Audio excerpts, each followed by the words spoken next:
Assalamualaikum warahmatullahi wabarakatuh.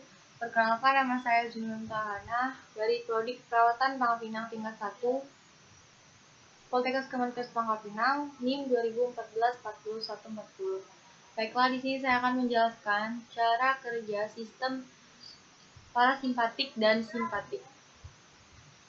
Baiklah, pada bagian parasimpatik terdapat pupil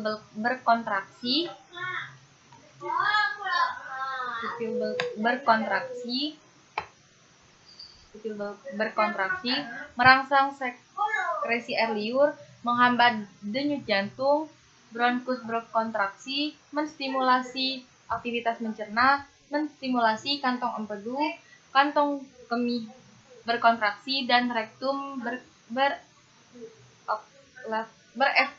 bereaksesi. Simpatis ganglion, ruas-ruas tulang leher, ruas-ruas tulang punggung, dan ruas-ruas tulang pinggang. Pada simpatik, pupil beridilatasi, menghambat sekresi air liur, bronkus berelaksasi, mempercepat denyut jantung, menghambat aktivitas mencerna, menstimulasi pelepasan glukosa oleh hati, sekresi epineferin dan norepineferin dari ginjal, dan kantong kemih bereaksesi dan rektum berkontraksi. Baiklah, di sini saya akan menjelaskan sistem saraf simpatik. Sistem saraf tidak sadar mengatur kerja organ-organ tubuh yang tidak disadari oleh otak, seperti kerja otot polos, otot jantung, kelenjar endokrin, dan kelenjar eksokrin. Sistem saraf tidak sadar disebut juga sebagai sistem saraf otonom.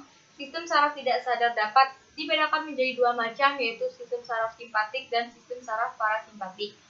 Kedua sistem saraf ini bekerja secara berlawanan atau antagonis, sehingga menghasilkan suatu sistem pengaturan yang baik. Contohnya seperti sistem saraf simpatik yang bekerja mempercepat denyut jantung, dan sistem saraf parasimpatik bekerja sebaliknya, yaitu memperlambat denyut jantung.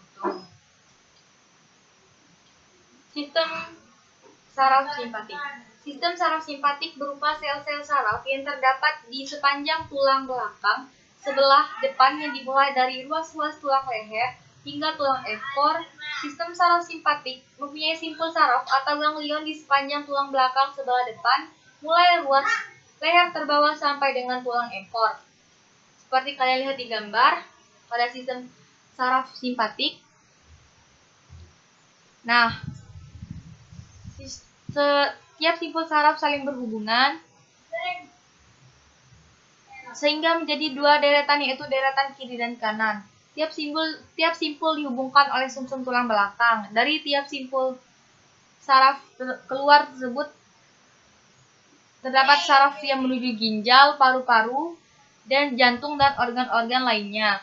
Dari setiap simpul saraf keluar serabut saraf yang menuju organ tubuh seperti menuju jantung dan pembuluh darah.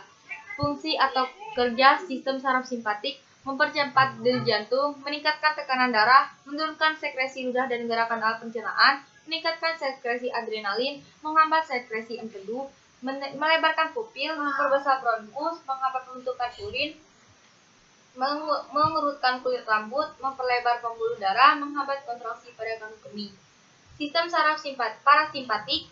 Sistem saraf parasimpatik merupakan jaringan yang berhubungan dengan simpul saraf yang tersebar di seluruh tubuh. Seperti saraf parasimpatik berupa jaring-jaring yang saling berhubungan dengan ganglion yang terbesar di seluruh tubuh. Serabut saraf pada sistem saraf parasimpatik menuju ke alat tubuh yang bekerja di bawah pengaruh sistem saraf simpatik. Fungsi atau kerja sistem saraf parasimpatik: memperlambat denyut jantung, seperti kalian lihat pada gambar parasimpatik, menurunkan tekanan darah, meningkatkan sekresi ludah dan gerak alat pencernaan, menurunkan sekresi adrenalin, memacu sekresi empedu, mengecilkan pupil, memperkecil bronkus paru-paru saat tubuh dalam keadaan istirahat, merangsang aktivitas kelenjar kelamin, mempercepat gerakan peristaltik usus dan membatasi aliran darah ke otot rangka dan paru-paru.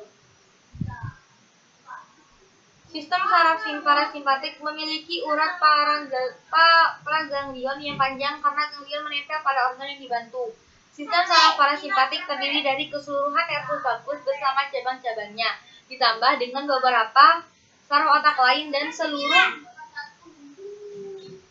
keseluruhan nervus vagus bersama cabang-cabangnya ditambah dengan beberapa saraf otak lain dan saraf sambung. Cara kerja saraf simpatik dan saraf parasimpatik. Saraf simpatik, terdapat dua jenis neuron atau sel saraf yang terlibat dalam menyalurkan sinyal atau impuls dari sistem saraf simpatis, yaitu sel saraf postganglionik dan sel saraf preganglionik. Sistem kerjanya adalah neuron atau sel saraf preganglionik akan melepaskan senyawa kimia berupa asetikholin ke dalam neuron postganglionik. Setelah neuron postganglionik terangsang, maka ia akan melepaskan norepinefrin yang akan mengaktifkan reseptor atau penerima sinyal di organ yang dituju. Yang kedua, saraf parasimpatik. Cara kerja saraf parasimpatik sebenarnya hampir sama dengan saraf simpatik, tetapi yang menjadi perbedaannya adalah sinyal yang dikeluarkan oleh neuron postganglionik adalah yang bersifat kolinergik atau norepinefrin, bukan bersifat adrenergik atau efrinet. Jadi sifat kolinergik inilah yang membuat kerja parasimpatik terbalik dengan simpatik. Oleh karena sinyal yang dikeluarkan berbeda, maka mekanisme yang dilakukan oleh sistem saraf parasimpatik sering juga disebut dengan rest and gist. Hal ini karena pengaturan tubuh oleh saraf parasimpatik berhubungan dengan pengaturan saat tubuh sedang dalam kondisi istirahat dan membantu dalam mengendalikan proses pencernaan dan juga proses ekskresi. Jalur saraf simpatik dan saraf parasimpatik. Jalur saraf otonom, simpatik dan parasimpatik melibatkan dua saraf, yaitu satu sel terletak di batang otak, sedangkan yang satunya lagi terletak di sumsum tulang belakang. Saraf ini dihubungkan dengan sel saraf yang lain yang terletak di gugusan sel saraf atau ganglion otonom melalui serabut saraf. Serabut saraf dari ganglion inilah yang terhubung ke organ-organ di dalam tubuh. Sebagian besar ganglion pada saraf simpatis berada di sumsum tulang belakang. Pada kedua sisinya, saraf simpatik disebut juga dengan sistem torakolumbar karena sarafnya yang keluar dari sumsum tulang belakang senentang dengan ruas tulang dada atau toraks dan pinggang atau lumbal. Sistem saraf simpatik memiliki 25 ganglion atau simpul saraf yang terdapat di sumsum tulang belakang. Sedangkan sistem saraf parasimpatik berpangkal pada sumsum tulang lanjutan atau medulla oblongata dan dari tulang sakrum. Sehingga saraf parasimpatik disebut juga dengan sistem kraniosakral. Ganglion untuk saraf parasimpatik terletak di dekat organ yang dipasarafinya, seperti kalian lihat pada gambar tersebut. Baiklah, sekian penjelasan singkat dari saya mengenai cara kerja parasimpatik dan simpatik. Maaf jika ada kekurangan. Wassalamualaikum warahmatullahi wabarakatuh.